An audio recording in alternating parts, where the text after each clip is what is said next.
Okay, guys, today I have a lot to go over. This is the AMA that Scott, the CEO of Combat Waffle Studios, had with Scope OG about the future of Tabor.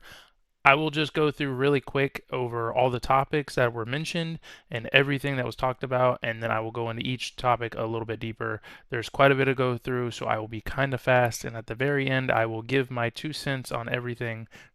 All right, today we're going to talk about the new bags, the loot refactor, new bosses, new AI rework, the gun and armor overhaul, gun attachments, leaning system, the player-driven economy, the map updates, the healing, the physics, the missions, the audio, the bunkers, the gun walls, the shooting range, the never wipe, the scavs, or the scav runs, player stats, and a couple other new features. All right, so let's get into the new bag. So the adventure bag right now, he said, is in the works and will be able to fold armor and have helmets and guns on the side of it. He also mentioned that the other bags will get some sort of visual update. I don't know exactly what that means, if it will be the same. You can put helmets and armor and guns on the side. And then he also said that they may be adding collision in the bags, that way so it will have walls, kind of like Expo Zone. My opinion, I'd rather not have the walls on the bag because I like Tabor's bags, the physics, more so than Exo Zone, but I do like the Exo Zone. You can put items on the side. Now let's get into Loot Refactor.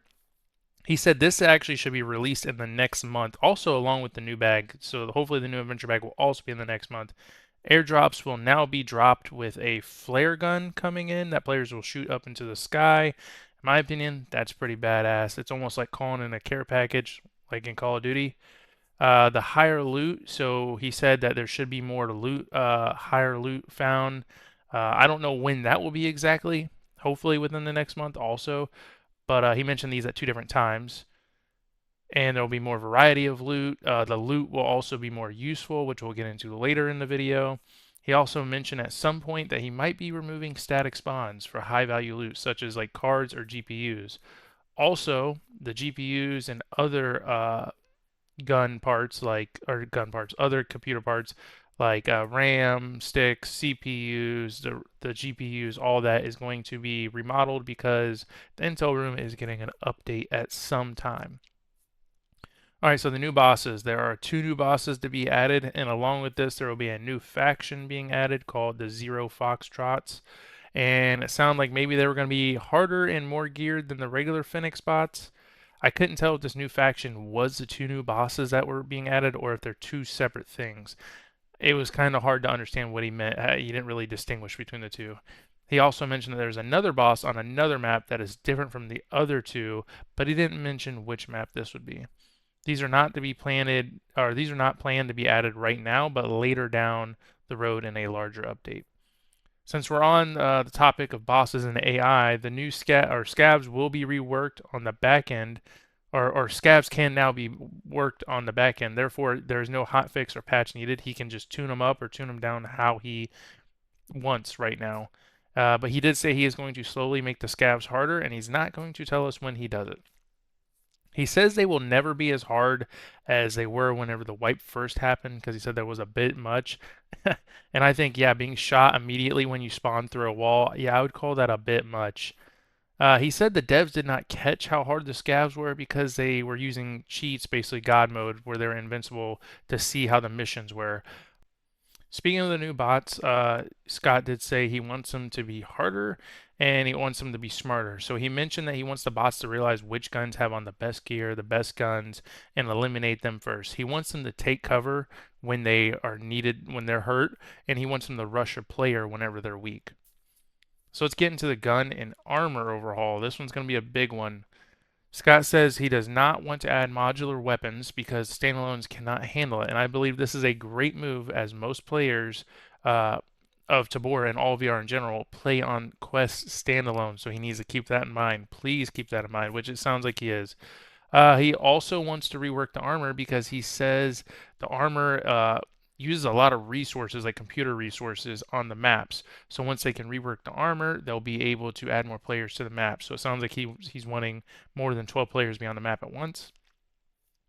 The guns, he does plan to add cleaning and jamming, but he does say this will be later on. Um, He said there will be more ammo types added soon, but he didn't specify which ammo.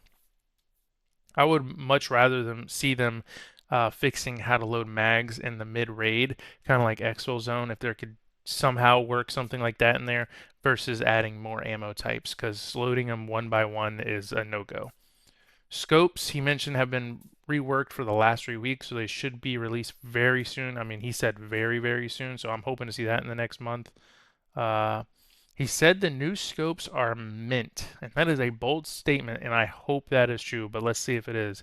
And he said it will be in the next hotfix, so whatever that means, I don't know when the next hotfix will be. He said with these new scopes, the standalone players will not be at a disadvantage anymore with the new scopes, but let me tell you, I play on PCVR, and the scopes there, they suck too. He said there is a night vision scope waiting to be developed along with a thermal scope. Now, let's get into some other gun attachments. He said he likes the ones they have now, but he thinks they're great now, but he would like to add more once the game is fleshed out. He said on a scale 1 to 10, the new attachments are about a 7 on least important, and I do agree with him. I'd rather see other features added to the game and more features be better in the game than to add more attachments, because we have great attachments. The only thing he said that he is working on right now is making the flashlight blind players, which, yes, that would be the number one thing I would say on attachments, and then everything else I'd rather just keep what we got. But let's get into what everyone wants to know about what guns are going to be added. He said the NP 5K with a rail is coming next wipe. He said that is confirmed. He said he also wants to see the MDR 556. He wants to see the FAL. He wants to see the HK 416, an M1 Grand with a synthetic stock. And then he also said the LMG 249 is ready to go, like it's already ready, and it should be out in the next few patches. And then he also threw in there at one point that the MG42 is coming sometime. That game is a freaking beast in Call of Duty World at War Zombies, like the original zombies in Call of Duty, and I can't imagine what it's going to be like in Tabor. That alone has me so pumped up. So also let's get into the leaning system that was promised so long ago. He said leaning is being worked on. There are some bugs, and it has been redeveloped 3 times in the last month, he said. He said the build they're on right now should be the final build, and leaning in the new IK system, which will be like the body system, will hopefully be added at the end of January in a hotfix. So here in the next couple days is all they have. He said all the animations for the players, so running, crouching, walking, jumping, basically all the movements, there's going to be new animations. So that should be very interesting, because I don't know if you ever looked at Tabor's movement. It's kind of janky when you're looking at your friends when they're playing. Let's get into the economy. He said there's going to be no flea market. Instead, the prices will be based on each item that is in the circulation. So if there's a bunch of M4s out in the players' bunkers and out in the raids, then the price of the M4s will be lower. And if there are fewer out there, like if people just don't have a lot of them, then the price will be higher. Basically, it's a supply and demand, which, I think that's a great system. And with this, there will be a randomized resupply, so people can't just buy all the weapons, like just go out and buy all the M4s, drive the price way up, and then sell them down. And yeah, so sounds like a good thing. Oh, and then also he said that key cards will now be able to be bought and sold through the in-game traders. That will be very interesting, especially since the prices will be fluctuated with how many there are in the trading system. So the maps, he said Underground is being reworked. He wants that to be a more playable map. He said he's working on 2 things that are technically maps, but he can't say what they are. He said they should be coming in this upcoming wipe. What do you guys think these 2 things are that are technically maps? What could they be? He said Island is being expanded by next wipe. He says that he wants to have Modka have buildings, like all the buildings in Modka that you could walk inside of. He did not say whether that would be when that would be, if it would be next wipe or maybe the wipe after. He said the bridge in Modka, you will eventually it'll be opened up and you can go across it. He said all of this will at least be done by the end of the year. Healing, that's gotten a lot of flack here lately, and what he said is the NRS injector in the next patch will be changed. He said there will be different NRSs added, a new watch system will be added, And I'd much rather see, in my opinion, I'd much rather see a simple reusable NRS that holds more health, a simple bandage, and a simple like suture or stitch kit. Nothing too complicated. Just make it where if your limbs break, you can heal them. If you're bleeding, you need a bandage, and then one simple NRS. I mean, I know Expo Zone has a really cool Tarkov like healing system, but for me, I'd rather keep it more simple and still make a lot of sense than overcomplicate it, have 10 different meds, different pain pills. Like, it's just, in my opinion, that's just too much. I'd rather see a very simple, well working system. And since we're talking about simple and well working, let's get into the physics. He says he wants less physics because he says less physics are better. And I believe this may be true because the more system more physics you have on a system, the harder it runs. Like, think about the doors, right? Like it's just too much, man. The doors should be simple. You push on them, they open. There shouldn't be, once you start adding door handles and much more physics and everything, then it gets harder. And this is to prove the point even further. I think the grenades were a perfect uh, model of that. The grenades, like, you think the harder you throw them, the farther, faster and further they go. But what would happen is you'd throw them and they'd go like 2 feet. Sometimes they'd go behind you because it's just too much. Like, I think the looking system they have now and the system they have in Exozone are both great grenade systems. Which if you haven't already, please go try the new grenade system. It is great.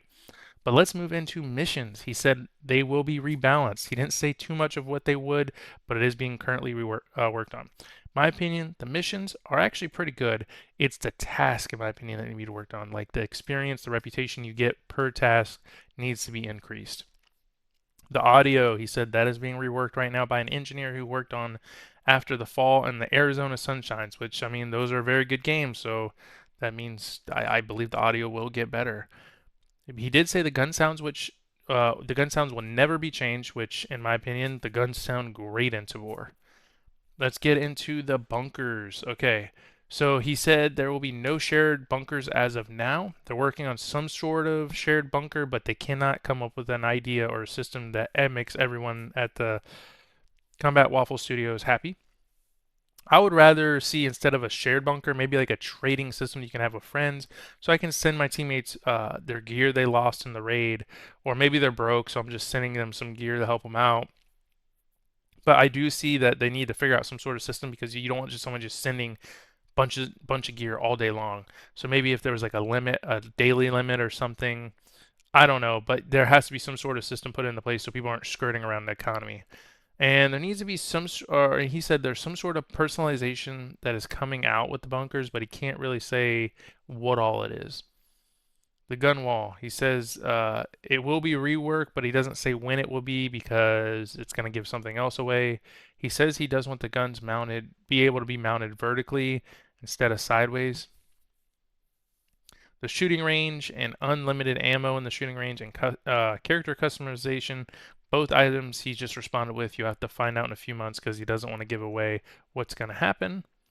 The never wipe. Okay, so we used to have a room inside the vault room in our bunker, and the room is gone, and it's going to be now a never wipe crate. I don't know how big this crate is, how much stuff you'll be able to do it or put into it. He said it will not tell when it is coming, but because it will give other info away. He hopes this will come at wipe, but it is not guaranteed. All right, scav runs. This is one of the big ones that people really want. Are they coming? Uh, oh wait, no, scav runs. They are coming, but they have to switch their server host because the one that they use now won't allow for late join in the raids. I don't want to get too deep on this, but this is something where they knew they wanted this feature from the beginning. So why did they not get the correct server host they wanted at the very beginning? Because now you're double working yourself and using more time, more resources, which only means the customer is left waiting and paying for this mistake and the delay.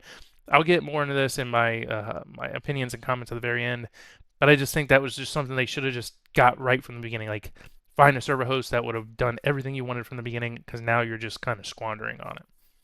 Player stats. They are coming because as of right now, if you know the Discord, you can link your Tabor account in Discord and it shows your player stats, but they want to have it inside the game, which also there's a new UI coming. So the UI will now be able to show your stats later on. He says that he hates the UI, like he can't stand it. So he hired a new UI artist to help with that, and he's hoping that Wipe will be able to get the new UI. Some other new features he said, headphones to hear footsteps. He said he's not at liberty to say when those are coming out, so I think they're coming out.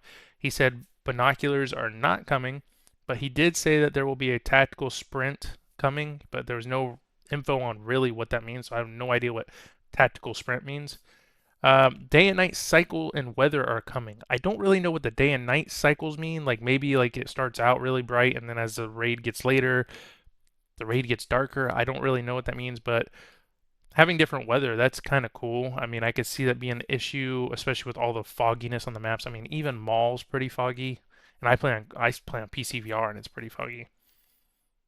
But I don't really like that if I go into a raid and I think it's daytime, and if it's going to be night and I don't have my nods on me, that could really cause some issues. The market is changing soon, but he didn't specify whether it was going to be this wipe or not. He wants to be able to he wants your bunkers eventually to be where you have to find parts and fix them up. So like spark plugs, maybe you might fix the generator and stuff like that. So it just kind of makes the junk parts maybe not so much junk.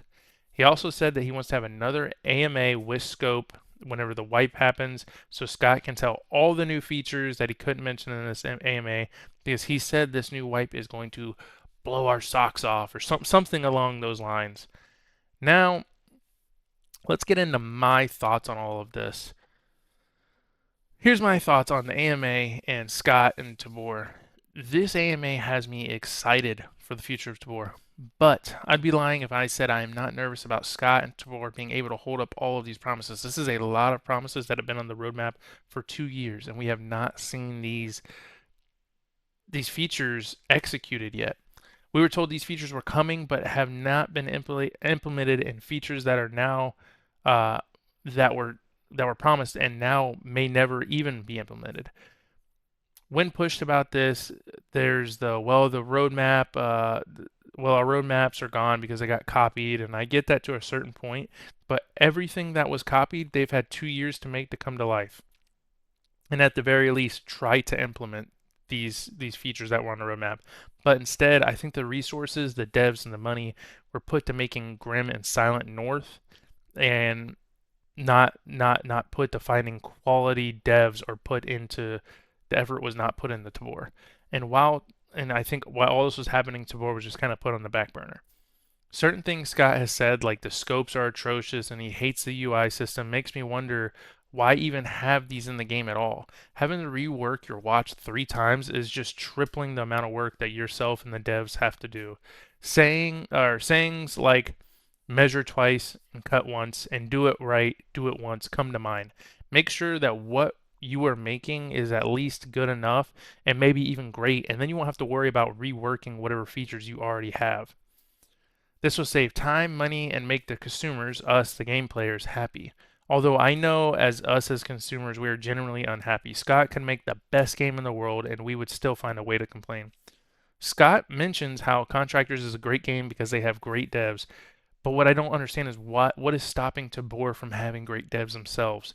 Find some good talent and bring them on, even if it means letting go of others on your team that can't keep up. At the end of the day, Tabor is a product and Combat Studios is a business. And to have a great business, you need the best in the game. One great talented developer could potentially replace or do the work of mediocre or a whole team of mediocre or inexperienced devs. I say since you believe Exozone copied you, maybe you should now copy them and hire some damn good developers that can bring the features you envision to the game. Scott, you are a visionary. Okay, and just like any other visionary, you need a great team to bring your visions to life. Overall, I would prefer to see a super basic game that runs flawless and then add features from there instead of a poorly optimized game that has a bunch of features. Throughout this AMA, he mentioned the end of the wipe will be a totally different game and it will blow your socks off. And to multiple things he said, we'll have to see in a couple months, which makes me believe that this wipe is going to be a huge update. And then after that, he says he doesn't want the wipes to be such a big update, more of like just a new wipe with a couple of new things. I'm excited to see what Tabor will bring. Are you excited? And if you are, what are you excited for? If you have enjoyed this, I know this was a long one and I'm just rambling. If you have enjoyed this, please like and subscribe. And if you like these kind of videos, let me know. I'll make more like it.